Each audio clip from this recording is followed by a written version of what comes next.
Bonheur pour plein de choses. D'abord parce que j'apprécie beaucoup son travail, et puis son travail aussi de productrice radio.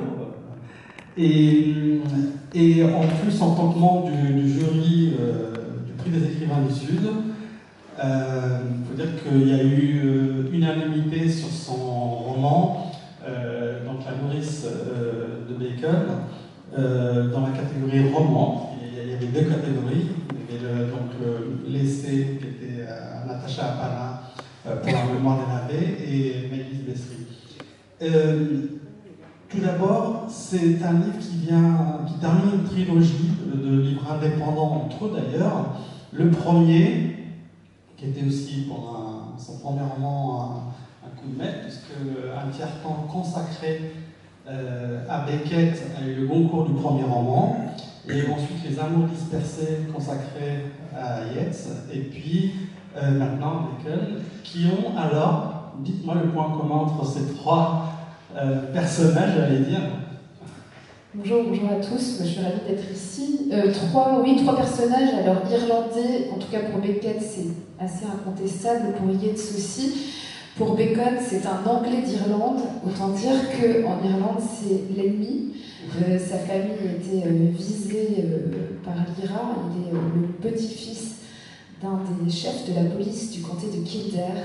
Donc il faisait partie de cette communauté anglo-irlandaise aisée, venue, en tout cas pour son père, d'Angleterre en Irlande, pour élever des chevaux de course dans une grande propriété. Et donc il appartient à ce milieu très particulier, protestant, à la fois d'une société très raffinée, de spectacles mondaines, qui se reçoit beaucoup entre elles, mais qui est aussi un univers extrêmement clos, donc, dont on pourra parler un peu plus longuement, et dans lequel il y a des gens de maison, oui, et notamment des nourrices.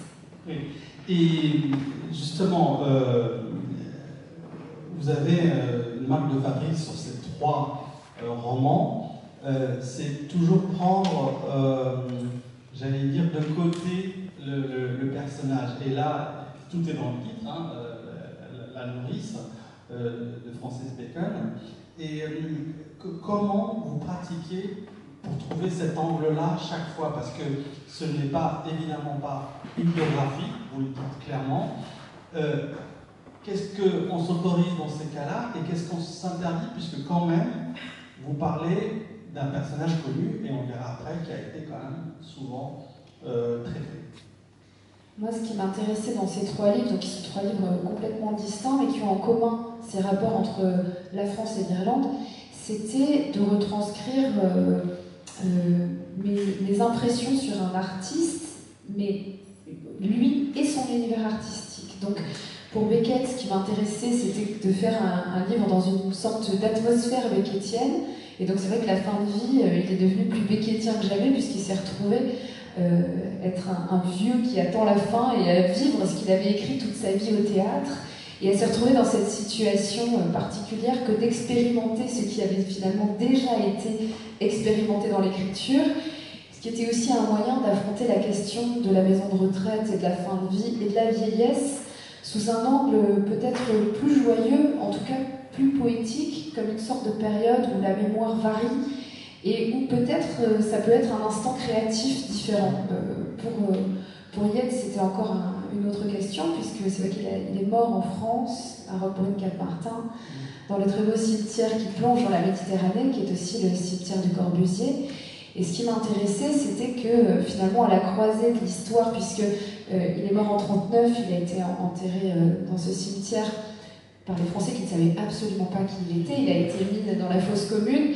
Et quand les Irlandais, après la guerre, ont demandé le retour du Victor Hugo irlandais, du père de l'indépendance, du grand poète et sénateur, puisque c'est à la fois une figure politique et poétique, les Français ne savaient pas trop quoi rendre à l'Irlande. On a mis n'importe quoi dans le cercueil et on l'a ramené en irlandais. C'est vrai qu'il y avait comme ça en commun entre ces deux hommes le fait qu'ils avaient eu des morts qui leur ressemblent. C'est-à-dire que le poète ésotérique s'est en quelque sorte évaporé, a disparu comme ça, peut-être perché sur son nuage, comme le dit l'un de ses poèmes. Et puis Beckett s'est retrouvé dans une condition plus becquetienne qu'il n'aurait pu même l'imaginer, à attendre Godot qui a fini par venir au bout d'un an et demi de maison de retraite. Et Bacon, en réalité, a eu la vie violente qui va avec son œuvre, mais je me disais qu'il n'avait pas pu expérimenter que ça. Sinon, il n'aurait même pas pu peindre. Donc, pour que la peinture soit possible, il fallait qu'il se soit passé quelque chose d'autre dans sa vie. On ira, effectivement, c'est même le cœur à la fois de l'œuvre et de la vie de Bacon, cette histoire de violence durant l'enfance. Une question un peu générale sur Francis Bacon. J'ai le sentiment que les trois personnages que vous avez embrassés dans tous les sens du terme, et quand même, c'est l'un des plus complexes. Pourquoi fascine-t-il autant? Parce qu'il y a eu d'autres livres avec d'autres angles sur Francis Bacon, aussi bien des essais que des tentatives romanesques.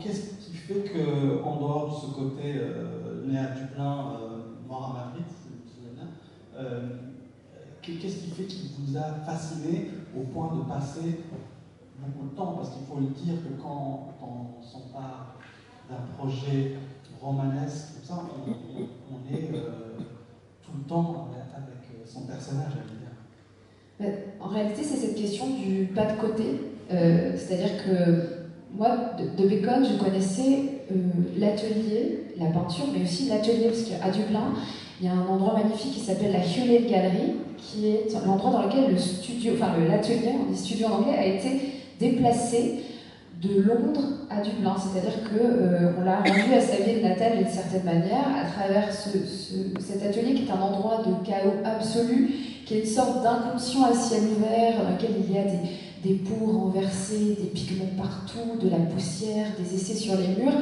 du sable, des photos de manuels médicaux avec des pathologies de la bouche, toute forme de handicap avec des corps distordus. Il y a aussi des reproductions de Velázquez. Donc c'est une sorte de lieu à la fois fascinant et en même temps c'est la porte des enfers, quoi. C'est un lieu angoissant et dont on sent qu'il y a une sorte de bouillonnement comme ça, un peu inquiétant, comme la peinture de Bacon. Et dans cet endroit, la Hewlett Gallery, on diffuse en permanence des interviews de Bacon. Et Bacon, c'est une sorte de poisson difficile à saisir. Il passe son temps à jouer avec la personne qui l'interviewe, il ne répond jamais aux questions, il pose, il plaisante, il provoque, et donc on ne sait jamais trop ce qui se passe. Et il s'invente une sorte de réputation comme ça, extrêmement scandaleuse, alors qui correspond à une part de sa vie, mais on a l'impression qu'on ne sait jamais trop qui en face. Et un jour, en écoutant des documentaires, des interviews de Bacon, j'entends John Richardson, qui est un historien de l'art, qui était un ami de Bacon, très proche, qui raconte, mais nous, quand on allait chez Bacon, il y avait toujours Nanny. Et là, il décrit une nourrice complètement improbable, qui n'a rien à voir avec l'image qu'on a d'un Bacon provocateur, disparaissant dans les clubs homosexuels la nuit, revenant couvert d'échymoses le lendemain, avec une vie incroyable, alcoolisé, peignant comme ça dans une sorte d'élan de violence, s'énervant sur sa peinture, crevant ses toiles quand il les aimait pas.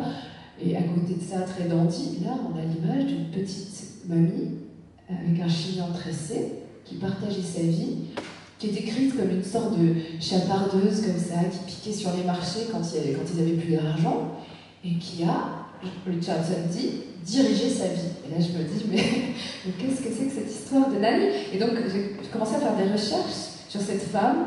J'ai découvert qu'elle s'appelait Jessie Lightfoot, et qu'elle était en quelque sorte l'élan vital qui manquait à Bacon, personnage sombre, personnage très autodestructeur. Elle a été la pulsion de vie nécessaire pour qu'il puisse y avoir de la peinture.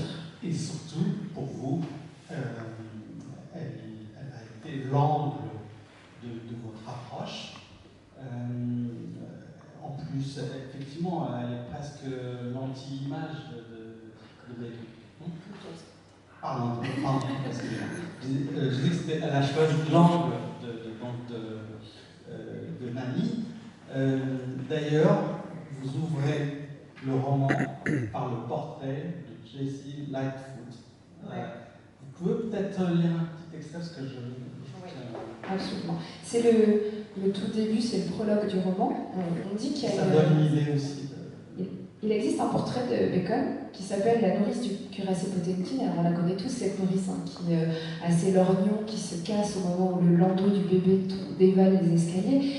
Et cette nourrice aurait été inspirée de Jessie. Prologue. Portrait de la nourrice, Jessie Lightfoot. Quand elle soliloque, la bouche de Jessie Lightfoot s'ouvre à peine, tronc ténu sur museau de souris. Pas vraiment une bouche. Un trait, une fente de tirelire, une vague de chair aspirée vers l'intérieur. Difficile de prévoir ce qui va y rentrer, ce qui va en sortir. De différencier la bouche anodine de la goutte du vampire ou de celle de l'oracle.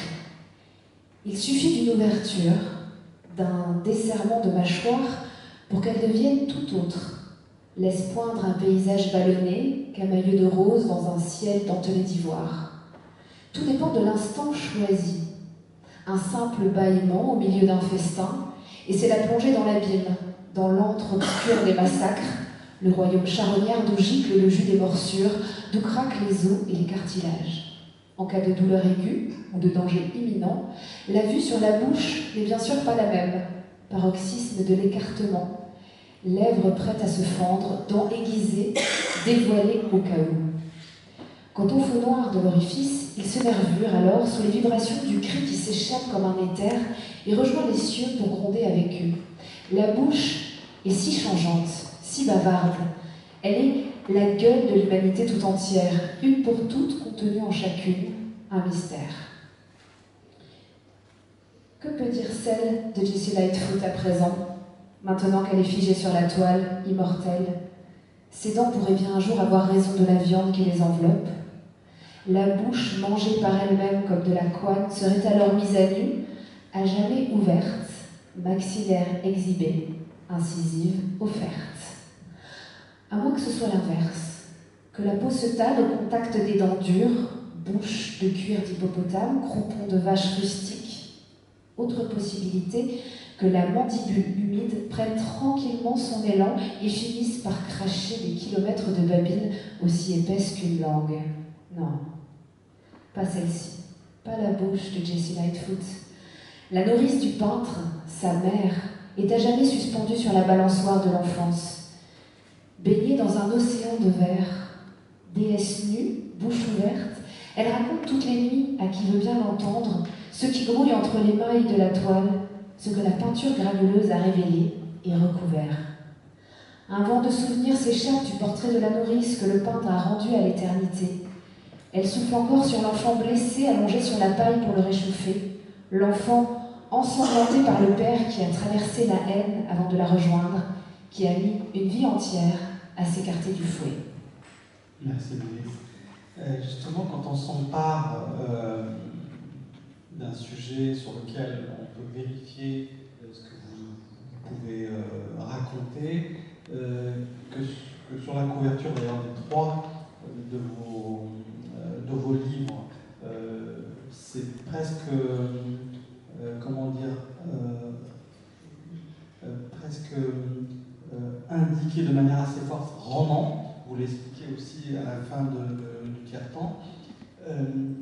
Je l'ai posé au début, mais j'aimerais bien développer cette partie-là. Qu'est-ce qu'on s'autorise? Qu'est-ce qu'on s'interdit? C'est pas parce que c'est un roman qu'on peut faire n'importe quoi. C'est vrai que c'est un peu trois romans comme trois formes d'hommage au moment où moi je suis rentrée dans l'écriture.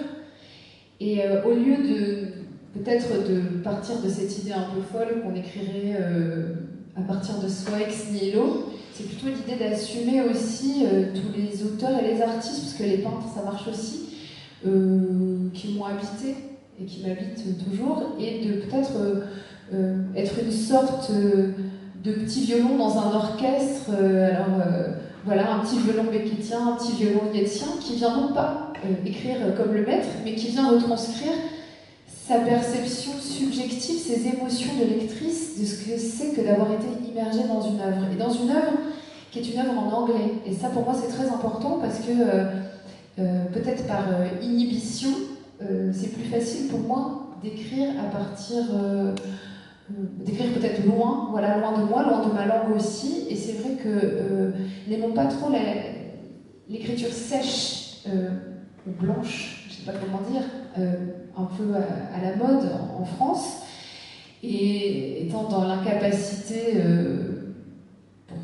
avec des risques de ridicule absolu, d'écrire comme on le faisait au XIXe siècle, il fallait que je trouve une sorte de compromis personnel pour pouvoir trouver ma manière à moi de m'exprimer. Et c'est vrai que le fait de penser avec des personnages qui sont eux-mêmes anglophones, et donc d'imaginer ce qu'ils diraient en anglais, de passer par des expressions de la langue anglaise et d'en retranscrire, non pas la langue, mais des images, c'est une manière de me décaler moi aussi par rapport à ma langue, et donc de sortir peut-être de la langue inhibitrice, qui est la langue de l'éducation, qui est la langue théorique, intellectuelle, dans laquelle j'étais, où j'ai fait mes apprentissages, et de pouvoir finalement trouver une note qui corresponde aussi à toutes les émotions que j'ai pu avoir en tant que lectrice en anglais. Parce que pour moi, c'est comme deux univers parallèles. J'ai appris l'anglais jeune, et donc j'ai lu dans les deux langues tout le temps. Et donc j'ai découvert la littérature irlandaise, anglophone et aussi américaine et anglaise très, très tôt. Et c'est vrai qu'à chaque fois, j'ai eu le sentiment que c'était pas tout à fait le même voyage. Parce que la langue était vierge d'une certaine manière, en tout cas vierge de tout un tas d'expériences. Et donc le fait de faire ce petit détour par la langue anglaise et donc de m'installer dans une sorte de bilinguisme qui en fait ne concerne que moi, parce que le lecteur a un livre en français devant les yeux. Mais moi j'ai fait tout un voyage au moment où j'écrivais qui probablement décale un peu mon français. Alors ça nous emmènerait trop loin parce qu'on n'a pas le temps, mais sur Beckett, il y a une particularité, c'est que c'est quelqu'un qui écrit aussi en français. Il a changé lui-même de langue. Mais sur les trois, il y a cette question du matériau. Ça ne se voit pas. C'est vraiment l'une des grandes réussites du roman. C'est que ça n'apparaît pas, il n'y a pas une recherche, du moins on ne voit pas la recherche documentaire. Or, je ne peux pas imaginer, sur des sujets aussi connus, que vous n'ayez pas poussé une recherche profonde, que vous ne soyez pas allé sur les lieux. Racontez-nous un peu, donc, puisqu'on ne dévoile pas ce qui est décrit, mais un peu la méthode, Maëlys. Mais oui, il y a beaucoup de recherches en fait. Pour les trois romans, j'ai fait beaucoup de recherches. Mais dans la manière de... Moi, ce qui m'intéresse, c'est effectivement de suffisamment l'absorber et pour que ça n'apparaisse pas dans l'écriture. Donc, je veux absolument pas... je ne lis pas d'ouvrage théorique. Par exemple, sur la peinture, je n'ai pas lu du tout d'ouvrage théorique. Mais je me suis immergée dans l'œuvre. J'ai beaucoup regardé les toiles et j'ai beaucoup recherché tous les éléments qui étaient dans cet atelier de Bacon. Donc, en fait, je repars de la matière brute. C'est ça qui m'intéresse. Donc oui, je me suis rendue sur les lieux, j'ai écouté des interviews, j'ai vu beaucoup de choses, mais moi ce qui m'intéresse c'est de m'imprégner aussi de la musique de l'œuvre. Alors c'est vrai que pour Beckett c'est facile parce qu'il y a cette voix très forte en français et en anglais, d'ailleurs c'est quasiment le même, hein. Il y a une sorte de nervosité comme ça chez Beckett qu'on retrouve, qui est la même dans les deux langues. Pour Yeats, c'était encore un peu différent parce que comme c'est le poète des visions, je me suis astreinte à la fois à des recherches fortes et à écrire en pensant de manière visuelle, ce qui pour moi n'est pas naturel parce que, étant une femme de radio, je pense tout sous forme de son et ça se voit dans mon écriture. Et donc il fallait que je trouve le fait de décaler ça, ça me permettait justement d'écrire sous forme d'image et donc d'être peut-être plus proche du travail de Yeats. Pour Bacon, ce qui m'intéressait beaucoup, c'était de faire son chemin visuel, c'est-à-dire que je me suis rendu compte qu'un certain nombre d'objets qu'il avait trouvés et qu'il avait nourris arrivaient progressivement sur ses toiles. Par exemple, il y a un ouvrage qu'il a acheté au Puce à Paris, un manuel de radiologie médicale, parce qu'il a toujours cette passion pour les pathologies, les manuels de médecine. Et donc c'est un des premiers manuels de radiologie, avec des grosses flèches blanches comme ça qui expliquent juste qu'il faut mettre le corps dans telle position. Alors si on veut prendre une radio de la nuque, si on prend... Et les grosses flèches blanches arrivent dans l'étoile de Bacon. Et les créatures, au moment où ils découvrent Eschyle, les furies arrivent au milieu des toiles de Bacon. Et au moment où il lit T.S. Eliot, il y a un hommage à Sweeney qui arrive. Donc je me suis rendu compte que c'était déjà un peintre très imprégné aussi de théâtre et de littérature.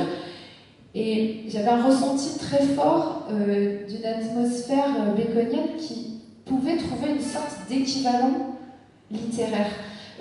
C'est-à-dire que Shakespeare, Eschyle, tous les goûts de Bacon, que l'on retrouve aussi dans sa peinture, dans les crucifixions, dans ses traces de sacré et de violence, avec ce mélange qui correspond bien à son histoire familiale, de violence paternelle, etc.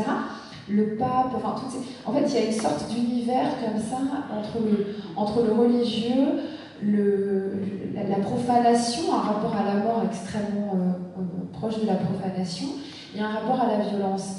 Et donc en réalité, le fait d'être très imprégné de ça, au bout d'un moment, j'avais une sorte de perception particulière de ça qui me permettait d'écrire dans une sorte d'équivalent. Vous voyez, ça serait quoi si Bacon avait écrit, ça serait quoi l'équivalent d'une peinture de Bacon en littérature? Et donc je me suis mise à écrire à partir de ce que je voyais, et petit à petit à me rapprocher d'une vision très subjective mais très immergée. Et donc au bout d'un moment, quand on est très immergé, que ce soit dans l'œuvre d'un auteur, d'un poète ou d'un écrivain, dans son monde, on est naturellement assez accordé.